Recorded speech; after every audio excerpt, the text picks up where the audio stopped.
Welcome to developing and launching a new replication system. I'm Peter Engström. I work as a senior network programmer at Epic, and I'm celebrating 25 years in the industry this year. But more importantly, I'm one of the architects of Iris. So that's what we're going to talk about today. So a bit about the background, design and architecture, user-facing components, porting, Fortnite, debugging and optimization, and the future. That's the agenda for today. I could talk about this for hours, but I only have 50 minutes. So back in 2018, me and my co-architect Mattias Hörnlund joined Epic, having refactored the replication system in another game engine. And we pitched a data-oriented design approach to replication. At this time, Fortnite had become huge, still is, and Replication Graph had been developed to deal with the number of replicated actors and connections it required. But it was still struggling with high density action like in competitive games. Team Sweeney started talking about creating a metaverse, and we had quite a few developers on the team. So maybe two of them could invest a bit in the future. And Iris was born. So design and architecture. We have some key pillars when designing Iris. We wanted a clear separation between the game and replication system. And within the replication system, you have no access to objects. Of course, it needed to perform well, scale well with high object counts and connections. And also with the data-oriented design, it lends well to multi-threading and vectorization. It's important for us that it shouldn't be a massive undertaking for you to getting up and running in Iris. And obviously, we support property replication and RPCs out of the box. And lastly, a foundation for the future, because we have no actor or engine dependencies. We can replicate anything, as long as you can describe what you're trying to replicate. So what does it mean in practice? Yeah, on one side, we have the replication system. On the other side, we have game objects. But no access to objects in the replication system, you say. How do we do it? Well, we have the replication bridge, which you interact with when starting and stopping replication of an object. And when you start replicating an object, you'll get a NetRef handle back. And that you can use in the Replication System API, which is a facade-style API forwarding calls to internal systems like filtering and prioritization. On the receiving end, we can create and destroy game objects as well. When it comes to marshalling the game data to the replication system, we have something we call replication states. And coupled with a replication fragment, which is an instance per game object, well, it's slightly more complicated, but we can think of it like that. We can use the property reflection to copy data to and from the source and target data, as well as perform relevant network callbacks like onReps. And the replication state has a memory buffer described by a replication state descriptor, which contains offsets, conditionals, traits, and how to serialize a member. And as you hear, there's an extra copy of the source state data so that we can detect which properties have been dirtied or updated. There's a lot that we can improve here.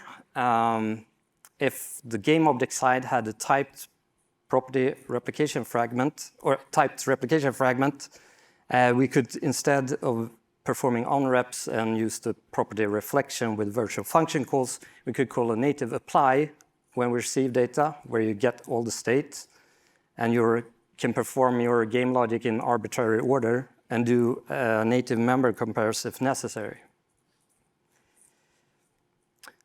Looking how our net update looks, there are 5 main steps involved in the replication. It's filtering, poll and copy, quantization, prioritization, and serialization. And we'll look at how this looks in Timing Insights, a great tool. I hope you use it. We can see that we're performing all work at once for each of these steps. So the filtering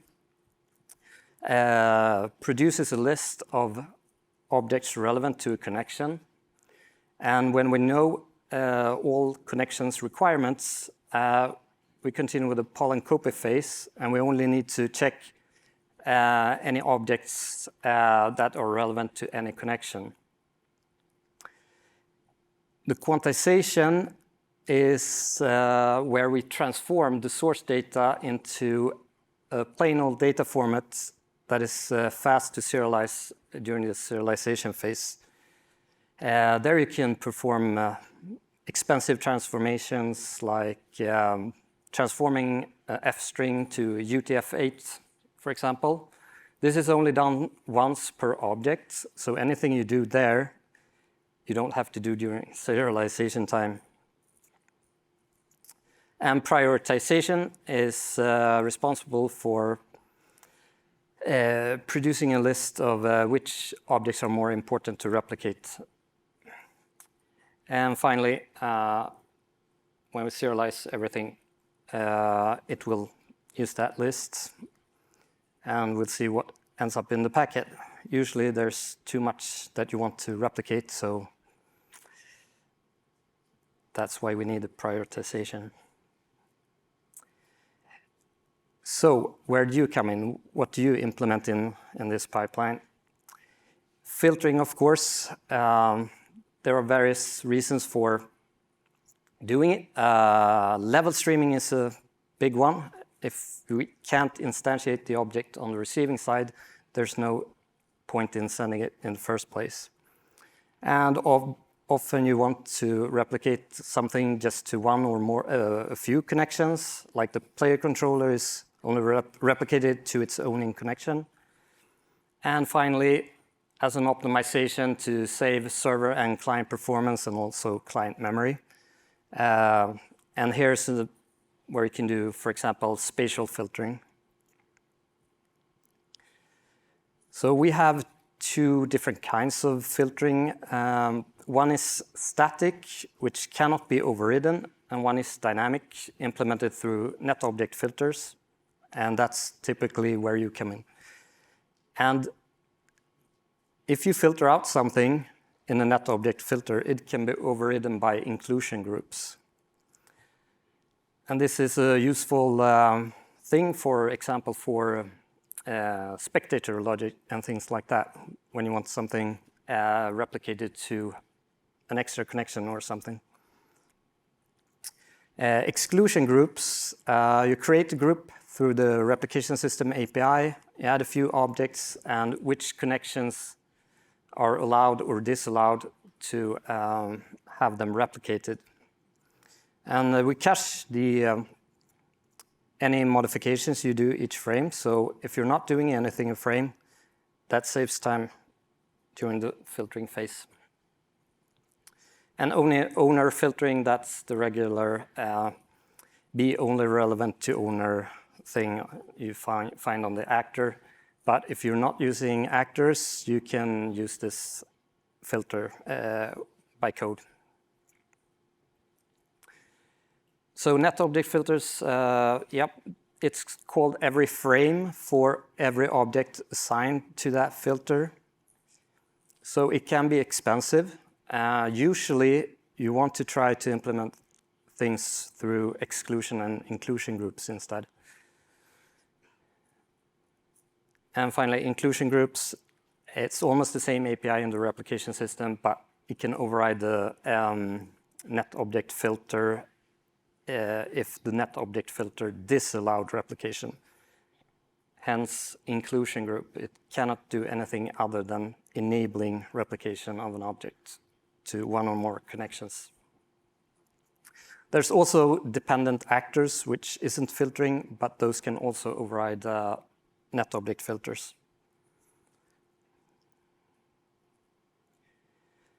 And prioritization. We don't use the net update frequency to prioritize or throttle replication. Instead, we use prioritization. So the net update frequency, that controls how often we poll your object and check for dirty properties, whereas prioritization will dictate when something is replicated or not. So priorities are accumulated until the object is replicated, and then it's reset. And a priority of 1 means we're allowed to replicate it. So that's how you use it as a replication frequency throttling, by having a priority less than 1. And that's quite common, for example, for spatial prioritization. And you implement that through a net object prioritizer. Of course, we have a few useful ones in the engine already, but you can implement your own as well.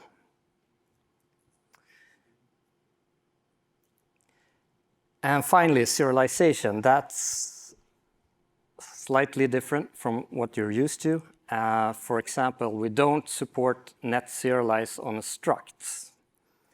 You have to implement, well, not have to, but often you need to implement a NetSerializer instead.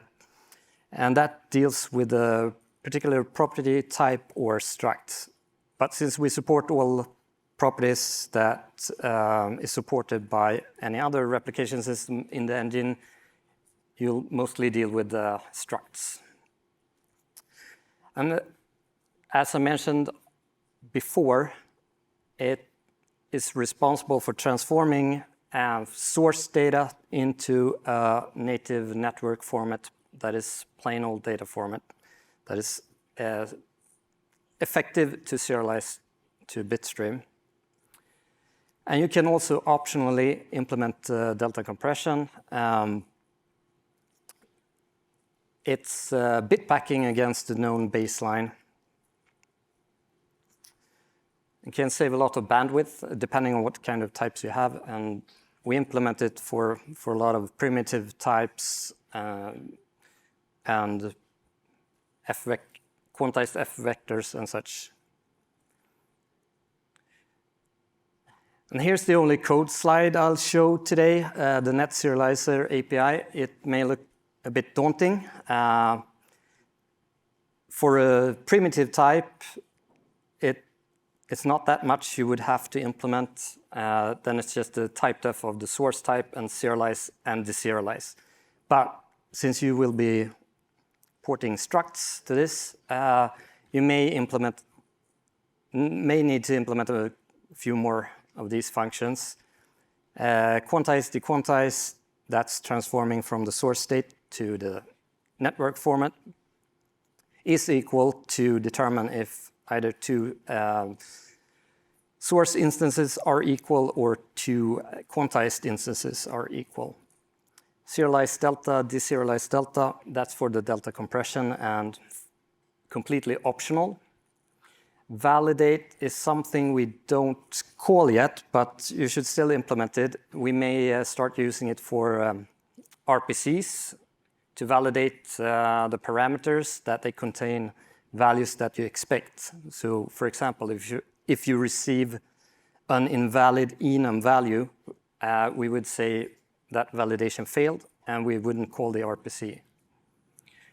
Clone and free dynamic state, that is in the case if you have dynamic memory allocations in your pod data.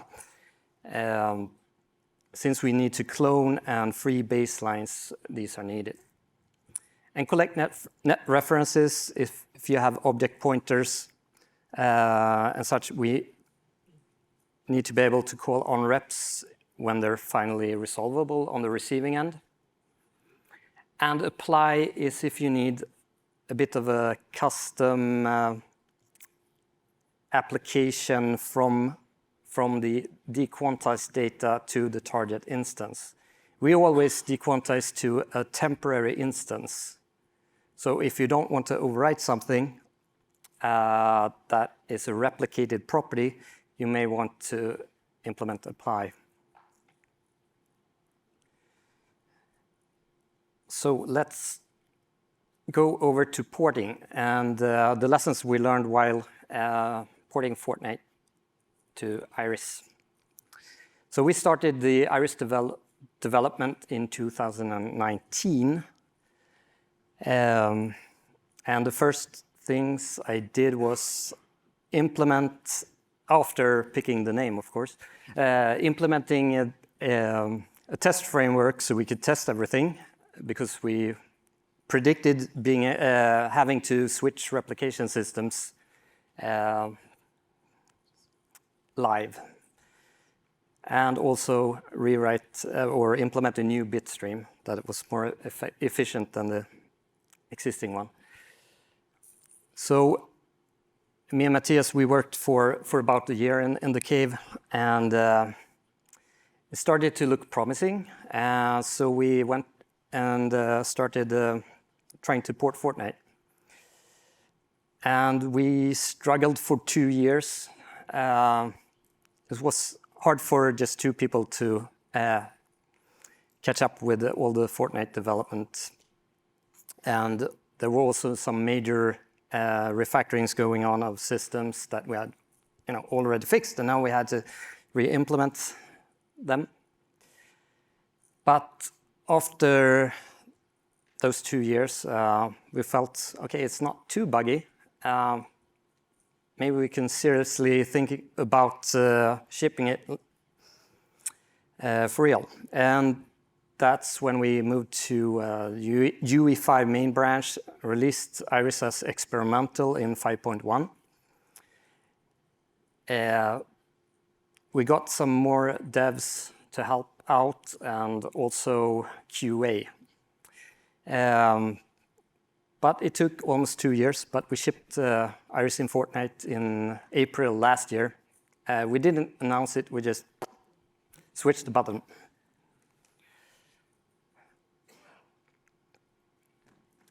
So, a lot of the work, well, not a lot of the work, some of the work was, as I mentioned, we don't support NetSerialize. You'll get a warning if we encounter a struct with NetSerialize that is used in replication, and then you can take a look if you need a custom serializer or not. In Iris, structs are replicated atomically, but they weren't previously. So one of the reasons to implement NetSerialize was to get that atomicity. So you just need to mark up your properties correctly. So in structs, that means mark properties as not replicated if they're not replicated, and have them as U properties if your NetSerialize method accesses a member.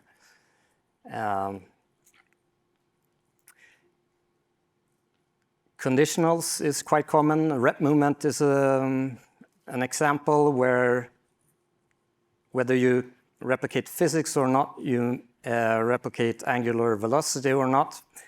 And to mimic that, you need to implement a NetSerializer.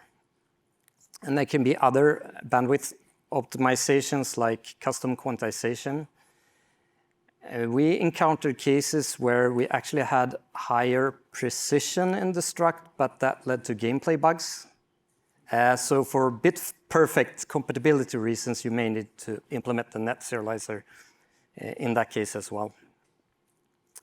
But I mentioned we want you to get up and running as quickly as possible, so there is a quick hack you can use.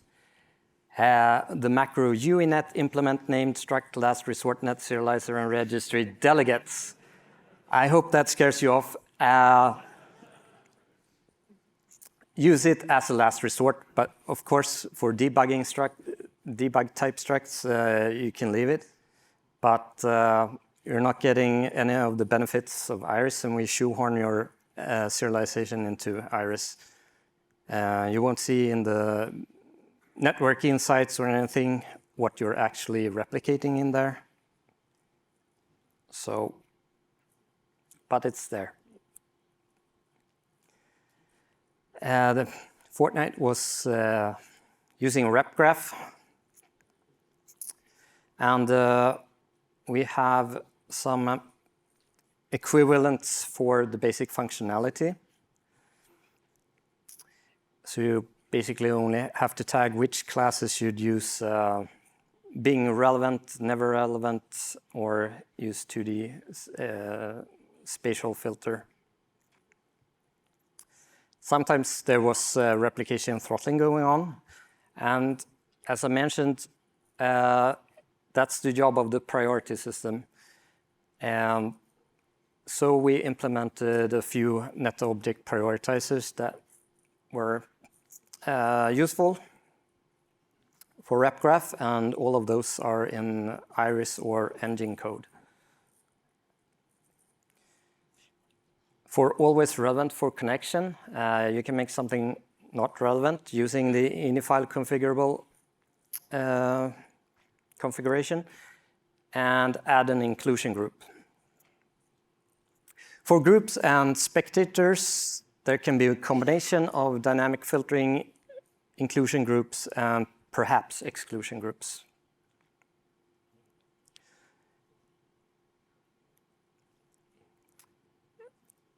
RepGraph also has a couple of features. I'm not sure how much they're used, but you can override cal distances and add dependent actors, and that's something we support through replication system util. Now, we encountered lots of bugs during the porting, and many of them were related to different types of ordering issues. And so one is RPCs relying on replicated properties that were not updated for one or other reason. Even if you update the property and send an RPC in the same frame on the server side, it doesn't mean they end up in the same packet or will be received on the same frame on the client side. And if you have pointers to objects or anything else, they may require a sync loading or an actor to be replicated. So you never know when those are going to be updated, really.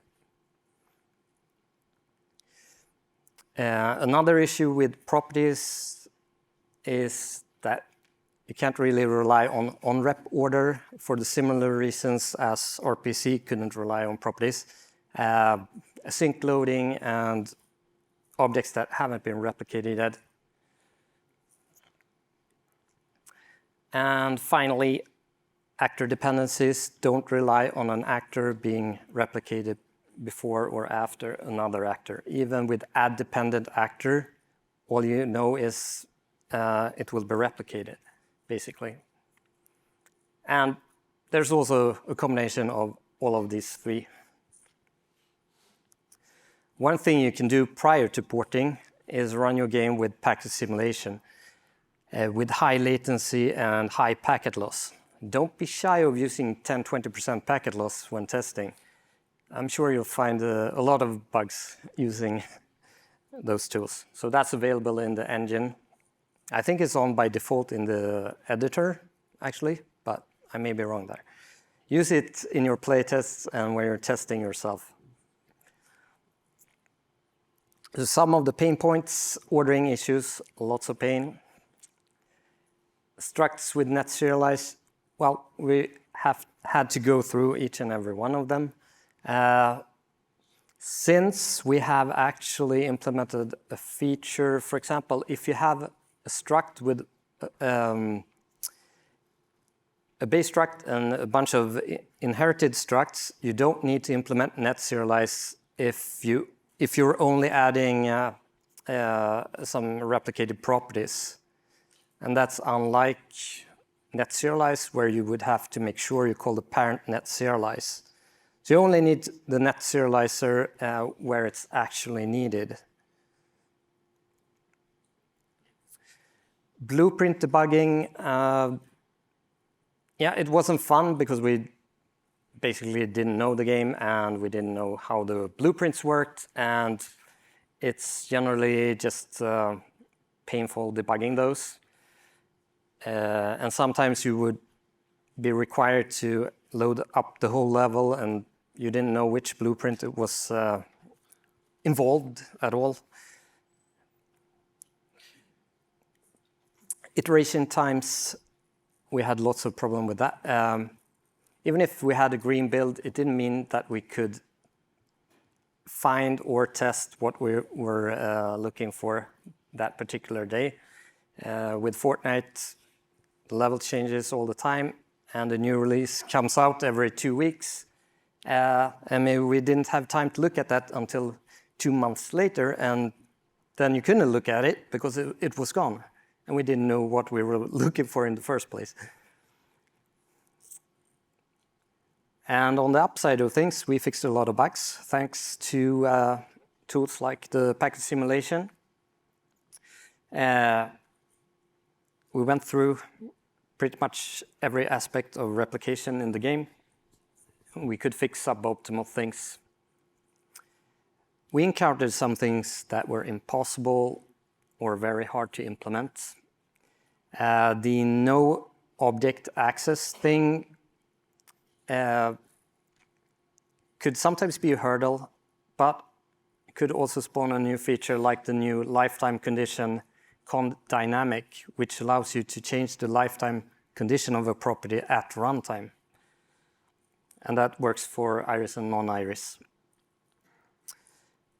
Fixing things is a great way to learn, both us as network programmers learning how certain gameplay features work, but also at the end of the porting effort, when other developers started pitching in, they learned iris. So some of the lessons learned work in the main development branch. We worked isolated for 4 years, and that was quite painful. And as I mentioned, the code changed a lot. So if you don't have your code alongside in the main branch, people can break your porting efforts. And you should also compile with your code enabled. We had a define everywhere to be able, not to impact the Fortnite executable size until it was ready to ship. That you don't need to do that. Get QA involved early, test with and without iris, and test with and without packet simulation, particularly with packet simulation. And collaborate with those who knows the features that are going to be ported. That would save a lot of time. So, some debugging tips and tricks. Network Insights is a great tool to inspect the packet contents. On the top view, you have the packet size and whether the packet was lost or not, which is a lost packet is indicated by a red bar. And on the bottom view, you have the bit-perfect packet contents. So make sure to use UINet trace macros when you implement NetSerializers, for example. For runtime debugging, we have a few functions you can call from the immediate watch window, for example, to print state and other things. Very handy. They're located in irisdebugging.h. And we also have some console commands to help you debug filtering issues and call distance issues. They're located in object replication bridge debugging.cpp, despite what it says there. And some performance tips. While we strive to be as performant as possible, we're also running your code. But one of the tips is use push model on your properties. That will save a lot of time, particularly during the polling phase. You're probably going to use exclusion groups and other groups a lot, and strive to minimize your modifications to it. So sometimes it can be faster recreating a group rather than doing lots of modifications. And since we work on batches of objects, you can vectorize your code in NetObject prioritizers and filters. And use timing insights and CSV stats to track down perf problem. And then if you want to dig deeper, then use a sampling profiler. So what about the future? Well, Iris is still experimental and we want to go beta. So we will work on hardening the API. We haven't implemented support for seamless travel yet. We want to improve our unit test framework so you can write your own tests. And also implement replay, recording, and playback. That's currently using old school replication. So you need to keep both serialization variants up to date if you have replays. Thank you.